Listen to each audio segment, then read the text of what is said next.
नमस्कार, सुलगता सवाल देख रहे हैं आप और मैं हूं आपके साथ दिव्या सिंह। देश को चौंका देने वाली दो बड़ी खबर सामने आई है।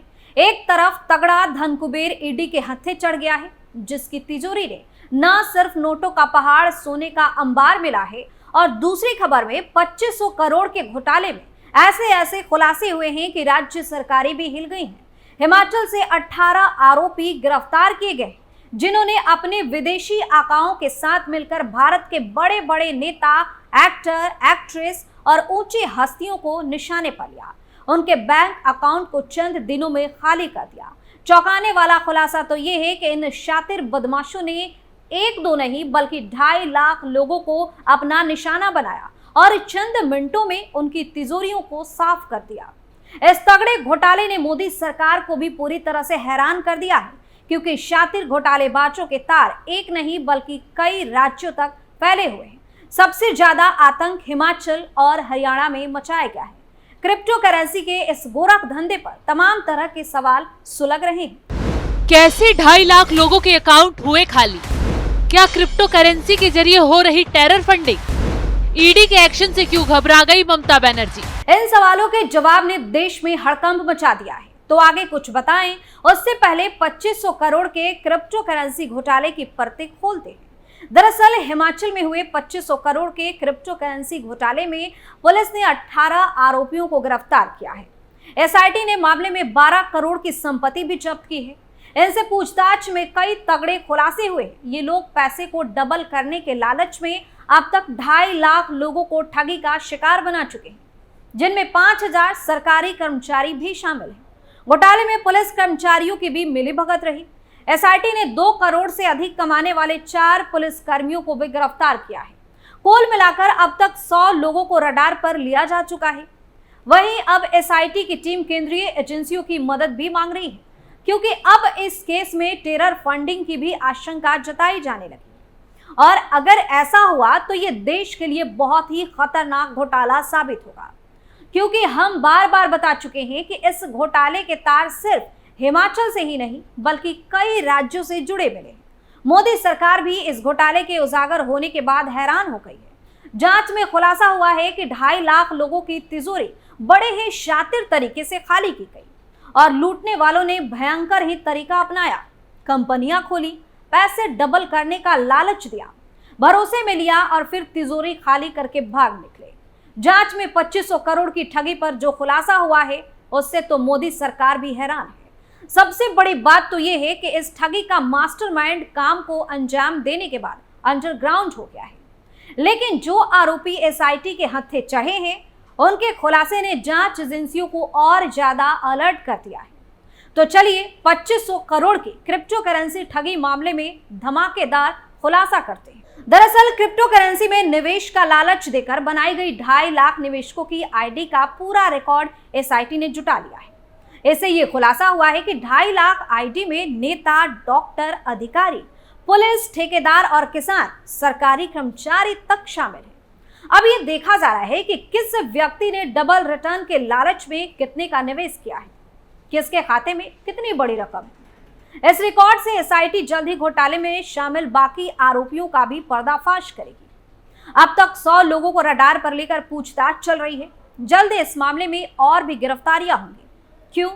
क्योंकि जिन अकाउंट को खंगाला जा रहा है, उससे पता चलेगा कि कहीं नेता भी इस खेल में शामिल तो नहीं थे। क्या जिन अकाउंट में पैसा पहुंचाया जा रहा था, वो भी लोगों को ठगने का काम तो नहीं कर रहे थे? क्योंकि भारत के लोगों को फंसाने के लिए विदेशों से जाल बुना जा रहा है और विदेशों में बैठे आका भारत में एजेंट तैयार कर लोगों को ठगते हैं। टेरर फंडिंग एंगल से भी मामले की जांच जल्द शुरू हो सकती है।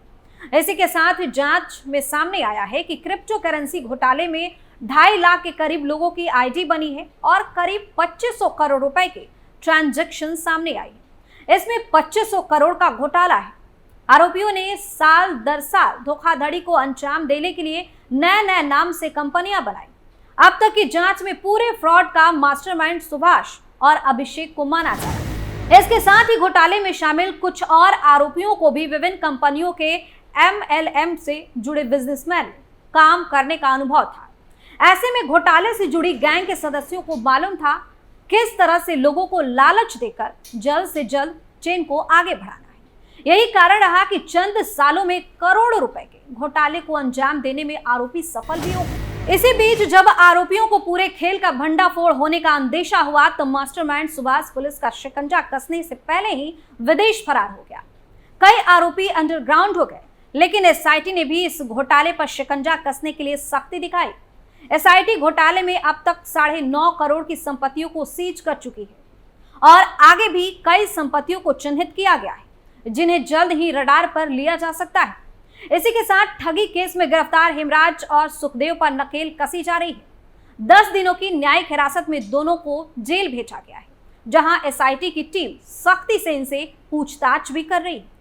ऐसे में आशंका जताई जा रही है कि जांच की आंच नेताओं तक पहुंच सकती है, क्योंकि शक है कि इतना बड़ा खेल बिना किसी पावरफुल व्यक्ति की सपोर्ट के नहीं खेला जा सकता, क्योंकि कुछ ही सालों नई कंपनी बनाकर डबल पैसे देने का लालच देकर 2000 करोड़ का चूना लोगों को लगा दिया गया, बड़ी बड़ी हस्तियों को निशाना बनाया गया। तो कैसे पुलिस को इन फर्जी कंपनियों की खबर नहीं लगी? खेल काफी बड़ा है और आशंका यही है कि इस खेल के पीछे का मास्टरमाइंड देश का ही कोई पावरफुल व्यक्ति है। अब ये कौन है, इसका जल्द खुलासा जांच के बाद एसआईटी की टीम करने वाली है। वैसे भी मोदी सरकार साइबर क्राइम हो या भ्रष्टाचार के कोई भी मामले, सबको लेकर काफी सख्त हो गई है। पीएम मोदी जांच एजेंसियों को कार्रवाई की खुली छूट दे चुके हैं। साफ साफ कह चुके हैं कि ना तो भ्रष्टाचार बर्दाश्त किया जाएगा और ना ही भ्रष्टाचारी। पीएम मोदी के हुंकार का ही नतीजा है कि आज बड़े बड़े भ्रष्टाचारी नेता सलाखों के पीछे पहुंच रहे हैं और तो और घोटालेबाजों के दिलों में खौफ पैदा हो गया है। मोदी सरकार के एक्शन से विदेशों तक हड़कंप मचा हुआ है। खैर, अब 2500 करोड़ लूटने वाले सभी आरोपी जल्द ही सलाखों के पीछे सड़ते दिखाई देंगे। इसी के साथ दूसरी बड़ी खबर बंगाल से सामने आई है, जहां राशन घोटाले में ईडी ने सख्ती दिखाते हुए ममता के करीबियों को कंगाल कर दिया है। ईडी का एक्शन, ममता सरकार में हड़कंप, राशन पचाने वाले नेताओं की तिजोरी जब्त, तगड़े खुलासे से जांच अधिकारी सन। तो बंगाल में शिक्षक भर्ती घोटाले के बाद दूसरा बड़ा खजाना राशन घोटाले के मास्टरमाइंडों के ठिकाने से मिला है। अब ईडी की तगड़ी कार्रवाई ने ममता बनर्जी को हिलाकर रख दिया है, क्योंकि राशन घोटाले में भी ममता बनर्जी के चहेते मंत्री शामिल हैं, जिनकी जांच में कई चौंकाने वाले खुलासे हुए। ईडी ने मंत्री को गिरफ्तार कर दोबारा छापेमारी की। बंगाल में करोड़ों रुपए के राशन वितरण मामले में अब तक 18 करोड़ 20 लाख रुपए की नकदी बरामद हुई है। सबसे अधिक वसूली बांकुरा की 2 कॉर्पोरेट संस्थाओं से हुई है। एजे एग्रोटेक और एजे रॉयल से 16 करोड़ 80 लाख रुपए जब्त किए गए।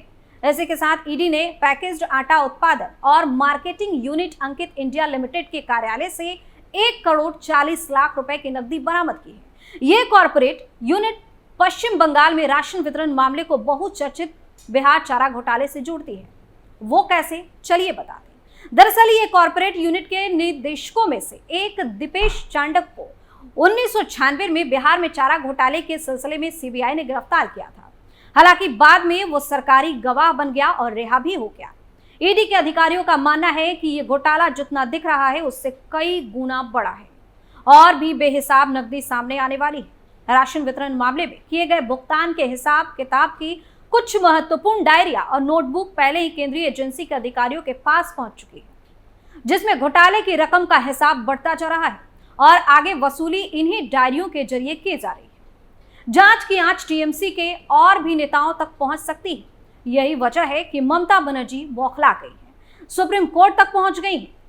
ईडी आईटी के राज्य में बिना बताए आने पर रोक लगाने की मांग कर रही है। खैर, अब ममता जांच एजेंसियों के खिलाफ कितनी भी साजिश करे, जांच की आंच काफी आगे तक जाएगी और एक बड़े नेटवर्क का पर्दाफाश होगा।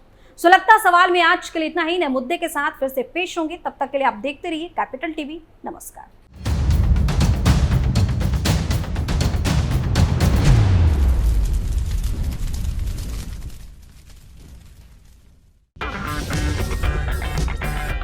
अगर आपको हमारा वीडियो पसंद आया हो तो इसे लाइक करें, हमारे चैनल को सब्सक्राइब करें और हाँ, बेल आइकन दबाना ना भूलें ताकि आप तक हमारे वीडियो की नोटिफिकेशन पहुंचती रहे। आप अपना सुझाव हमें कमेंट बॉक्स में दे सकते हैं। हमारे साथ जुड़ने के लिए शुक्रिया।